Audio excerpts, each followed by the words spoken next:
Straight to our top focus tonight, Prime Minister Dr. Manmohan Singh set the stage for the UPA government's grand exercise in stock taking ahead of UPA 2. But we'll slip into a short break now. We'll be back in just a bit. Please don't go anywhere. Thanks for staying with us. You're watching Newsnight. Our Prime Band editor Sanjeev Srivastava joins us now from where all the action is, the Prime Minister's residence, 7 Racecourse. Sanjeev, I'm sure you're enjoying yourself, but tell us which ally or which supporting party of the UPA has not made it to the dinner, and why do you think they haven't? Because perhaps that may signify how smooth UPA's ride may be from here on. Well, thank you, Munmun. Yes, I was enjoying myself before I was dragged out. There was some nice charts, some nice Mughlai, Delhi and Punjabi cuisine, both vegetarian and non-vegetarian. And the guests were in full spirits. There was a table on which was really the high table of the evening. Sonia Gandhi, UPA chairperson, Prime Minister, Rahul Gandhi, Sharad Pawar, NCP leader, Rajasthan Chief Minister Ashok Gehlot. There were some of the key people on that table. But like you said, asking about the allies, all the allies who are part of the UPA were there in this function. But all those, especially the two you must be having in mind, the BSP and the Samajwadi Party. I don't know whether any of their MPs was there, most probably not, but certainly not the bigger lights of the two parties.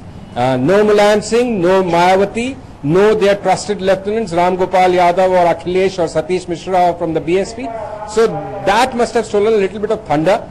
But Mrs. Gandhi, I must say, was in full spirits. Really aggressive posture she struck. No doubt, Sanjeev. So how is the overall mood there? Is it of euphoria or is it also of introspection? The BJP quite wanted that. Well, regarding the BJP's wanting UPA to introspect, there was some reply given by the Union Minister for Information and Broadcasting in an interview given to DD News, where he said the BJP needs to introspect, but that is political posturing between the two sides. Sonia Gandhi made a very brief speech, 5, 7, maybe 8 minutes, 10 minutes long, but it was a very political speech. She settled a number of questions. She said, yes, corruption is an issue, but there's just spreading canards and misinformation, trying to mislead the people. So very aggressive. And the other very important point she made was that she completely and totally stands behind the Prime Minister. She said they have great respect for the Prime Minister, who has conducted himself with some dignity. So I think a number of questions answered there by Sonia Gandhi. All right, thanks Sanjeev for that input. In an exclusive conversation with Newsnight editor Sanjeev Srivastava, Information and Broadcasting Minister Manish Tiwari has taken on the BJP for attacking the government on its 9th anniversary. He has said that it is for the BJP to introspect, as Sanjeev just pointed out, as to why it keeps losing election after election. He also attacked outgoing CAG, calling its figures sensational and unsubstantiated, saying now it is for the government to correct a perception which has been left by its reports among the public.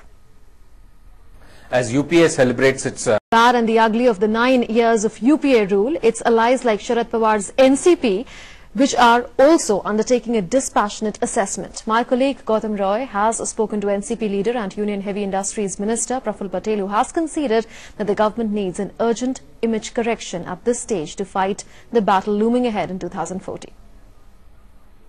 UPA 2 is completing 4 years. Spoiler, launching a frontal attack on the government. Here is what it said. Professor with JNU, Neena Vyas, a senior journalist, Shekhar Iyer, senior associate editor with the Hindustan Times, and Abhinandan Sikri, co-founder newslaundry.com. I welcome you all to Newsnight. Let me begin with you, Ms. Vyas. The Prime Minister today conceded a couple of points at least in his address. He said that insofar as the growth rate is concerned, yes, it has slowed down. There are external factors which are not in government's control, but there are also domestic factors which the government is trying to address.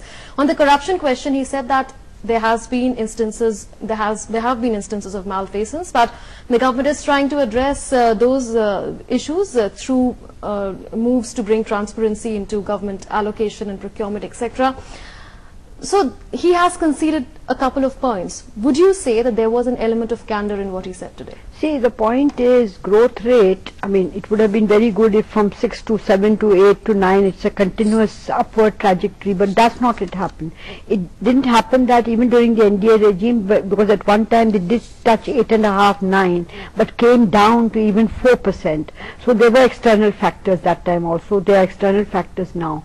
So I don't think it can be, of course, because every country, including China, has dropped 2% going from the taxpayers' money, from the exchequer. So it was a 5,000 crore scam, in fact even much bigger. But the UPA has been completely unable to handle the issues.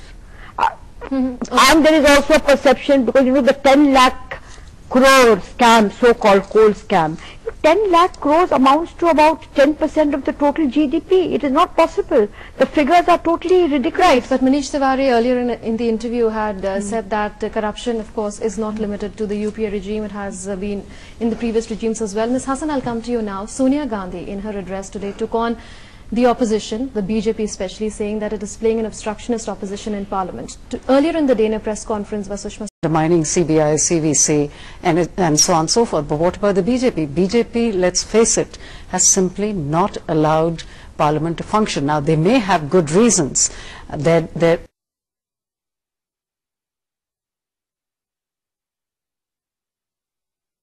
an ad campaign unless it is performing a public service. But isn't it the government's job to...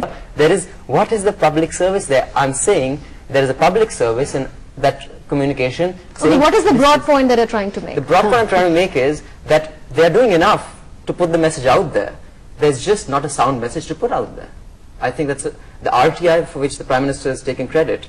If you just Google RTI, each time Prime Minister has spoken about the RTI, he has spoken about diluting it.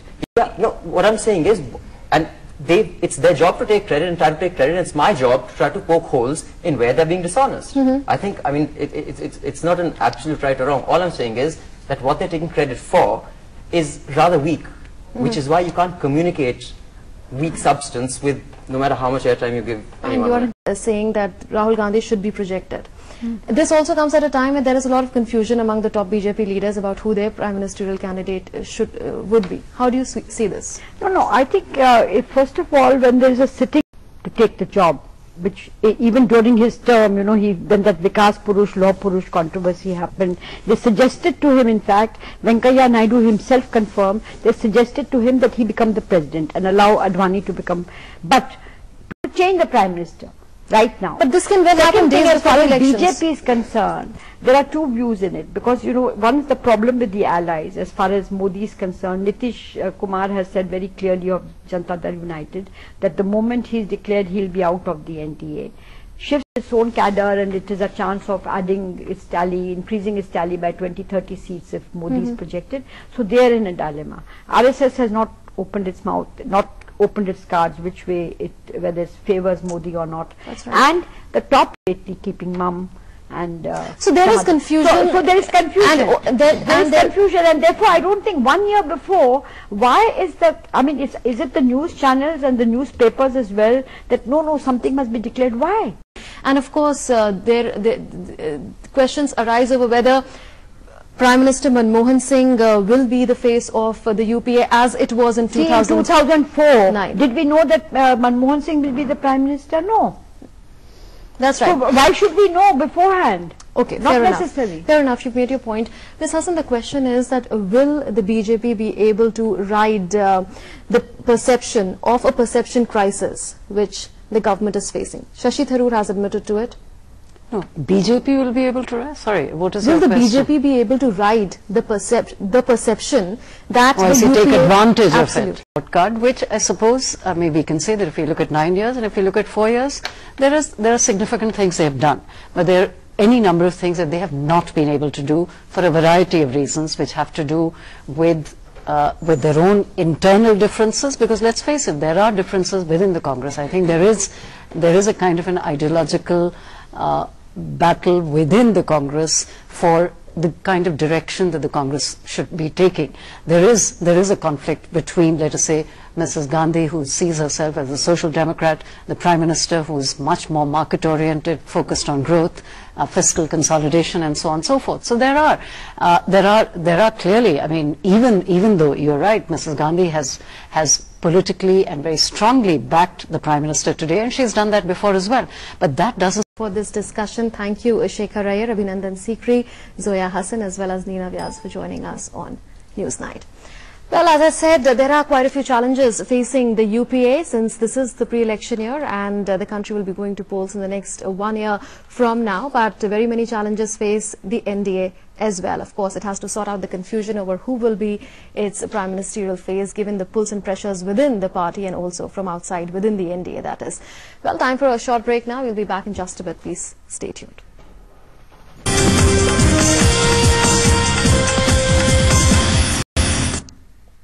Well, thanks for staying with us. We now leave you with images of the UPA's anniversary function and also with Sonia Gandhi's appeal to the opposition and her backing of the Prime Minister. Thanks for watching.